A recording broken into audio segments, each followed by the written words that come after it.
With us coming up on the release of the Final Fantasy VII Remake and that game kind of swarming over all of the JRPG coverage, there are a lot of Japanese RPGs that are getting a little bit lost in the shuffle, and that's what I want to highlight in this video, specifically 12 JRPGs that you need to know about on a variety of different platforms. These games are going a little under the radar, but they deserve a lot of attention, so without further ado, let's get right into it, and let's start things off with Sakura Wars, which is coming April 28th for the PlayStation 4, so I see a lot of people missing out on this, and I can understand why, given the fact that FF7 Remake is just coming out right before it. But Sakura Wars is a franchise that was around for quite a while in Japan. It made one presence in the West, and unfortunately, while that game was critically well received commercially, it didn't do all too well, and then the franchise just went MIA over here stateside. But now it's coming back with the PS4 release, and this game is going to have only English subtitles with Japanese voiceover, so that might be a little bit of a bummer. However, given the fact that this is the kind of game that probably caters towards that audience that is going to be fine with that, I don't think that's too big of a deal,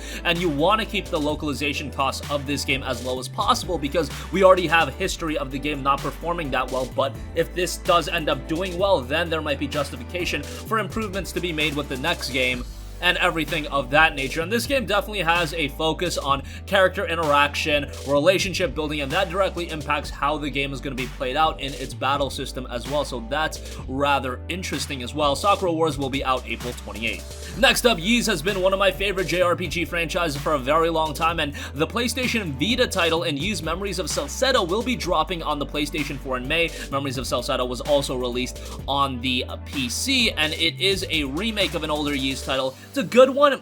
Ys is always going to be very good. I think that's one thing you can rely on Ys to always be. Ys is a lot like Tales in that Tales games are very, very consistent. Ys games might be even more consistent in being very, very good. And Memories of Celceta was a very good game. Now, keep in mind, being that it was originally a Vita title, graphically it might not be mind-blowing or anything like that, but Ys has never been a game that accentuated visual prowess or anything like that. It's a game that has strong gameplay, great music, and the presentation is good from an artistic standpoint, and Memories of Celceta will be hitting the PS4 sometime in May. Next up, we have Sword Art Online Alicization Lycoris. Now, this is a game that I have some anticipation for just based on the fact that I played a few of the Sword Art titles and I wasn't incredibly enthralled with them. However, I did enjoy the offerings of Fatal Bullet, but this one is a little bit different as it directly follows the events of the anime as well, so you're getting a more natural JRPG experience, especially for Sword Art fans, than something like Fatal Bullet, where it did just seem like a spin-off, even though it was set in the world of Sword Art.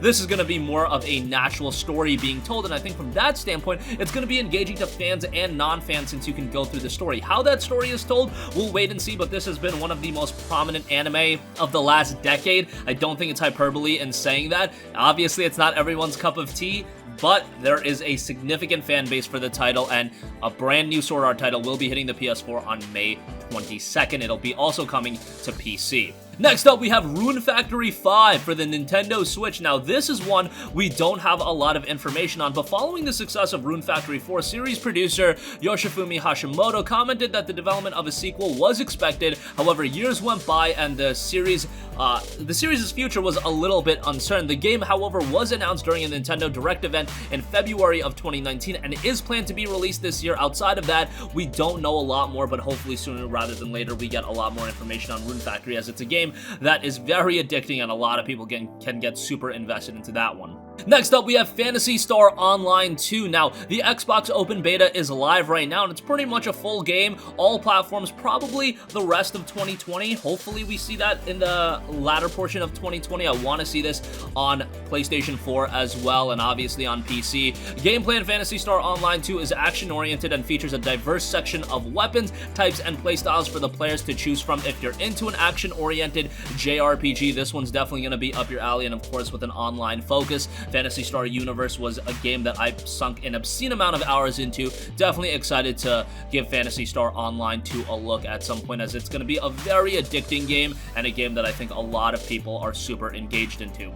Next up, we have Genshin Impact, scheduled to drop sometime in 2020. Inspired by scientific reaction, Genshin Impact features a natural elemental interaction system for the purpose of puzzle-solving, combat, and exploration. Characters have control over one of 7 natural elements such as Pyro, Hydro, Electro, Animo, Dendro, etc., which allows them to showcase unique and powerful elemental attacks. Meanwhile, your thoughtfulness and observations are key to using powers to create effective interactions and use them to overcome any obstacle you encounter.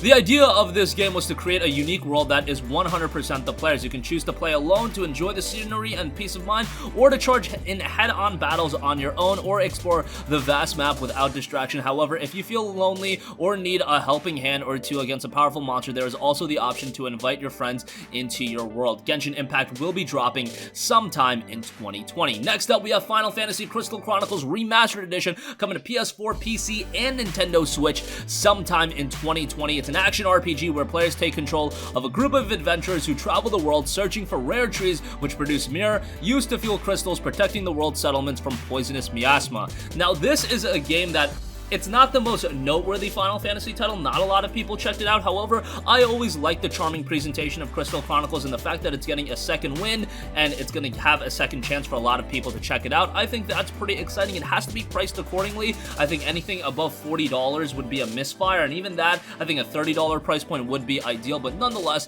Final Fantasy Crystal Chronicles Remastered Edition will be dropping sometime in 2020. Next up, we have Digimon Survive. Now, as a big Digimon fan, I am very excited for this one. I played Digimon Story Cyber Sleuth, Digimon Story Cyber Sleuth Hacker's Memory, and those were good games, but Digimon Survive really looks like on another level. The presentation of the game is fantastic. It's a tactics-based RPG, and players' choices influence the direction of the story as well, so you do have that choices element, and that also parlays into the Digimon's Digivolution process, and multiple playthroughs can result in different paths and different evolutions. The game will feature multiple endings, and should wrong choices be made, characters will be killed off in the game, so it is going to be a little bit more mature in that sense. And the game is split into multiple types of gameplay. You've got drama parts, which is more reminiscent of something like a visual novel, search action, and free battle. During drama parts, the game proceeds a text adventure to tell the story, which is something that I think can work well for a Digimon title. Search actions, the player searches for a way to survive. Free action, the player chooses where to go and whom to talk to during a limited window of time. And during free battle, obviously, you'll be battling and train your Digimon and collecting items. A lot of cool stuff looks to be present in Digimon Survive, and it will be hitting 2020 for PlayStation 4, Nintendo Switch, and PC. Next up, we have 13 Sentinels Aegis Rim. That's coming in the Nintendo Switch in 2020, and in the game, it's a title where you take control of 13 different characters who interact with each other to build a larger narrative. The gameplay specifically is split into 3 sections: adventure with exploration and dialogue taking priority and advancing the narrative, battle where characters equip mecha and engage in plausible real-time battles against enemies, and archives, which documents event scenes and important items and characters. During the adventure segments, the player explores 2-dimensional, side-scrolling environments, interacting with elements of the environment in a non-linear manner. So how the game is segmented, a little bit reminiscent of Digimon Survive, but also different in the sense that the game will be presented in a different way. 13 Sentinels Aegis Rim will be dropping in 2020.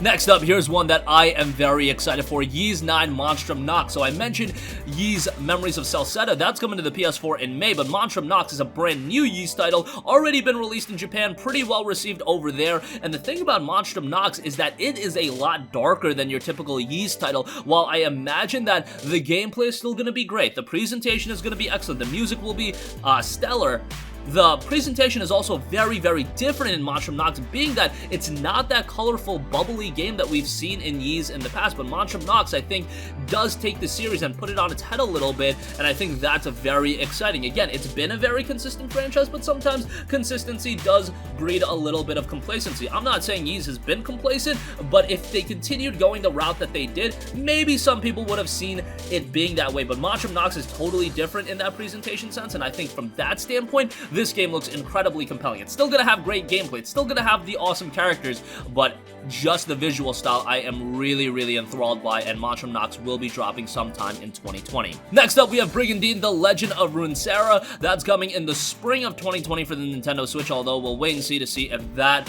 release window stays intact given everything going on. The game itself has you choose one of 6 powers and unify the continent of Runersia. Game flow on the continent: one season consists of an organization phase and a battle phase. These repeat as time flows over and onward. Mana is the source of the world's power. Each base has a certain amount of mana it can gather. The more bases your country controls, the more mana you will obtain. You'll need this mana to summon monsters and make changes to your army. For example, summoning a powerful dragon and aiding it to your army will most certainly require a considerable amount of mana.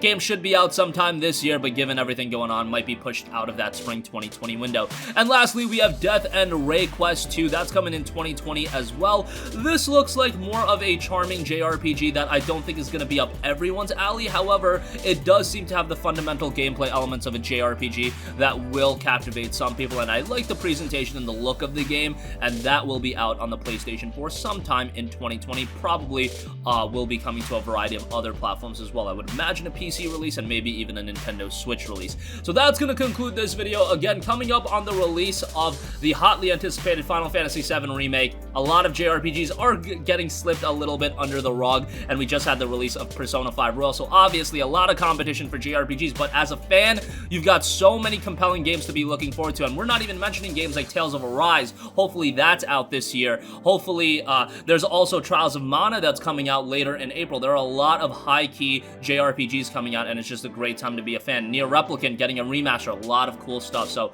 that's going to conclude this video. Sound off with all of your thoughts in the comments section down below. Thank you for watching, and goodbye. Hey guys, we hope you enjoyed the video, and if you did, make sure to hit the subscribe button, and if you're already subscribed, do us a favor and hit the bell icon. This way you'll be notified whenever we post a new video. That's the best way to keep up with all of our uploads, and we usually try to upload 2 videos a day. And with the bell icon hit, you'll be notified whenever we do upload a video. As always, thanks for watching.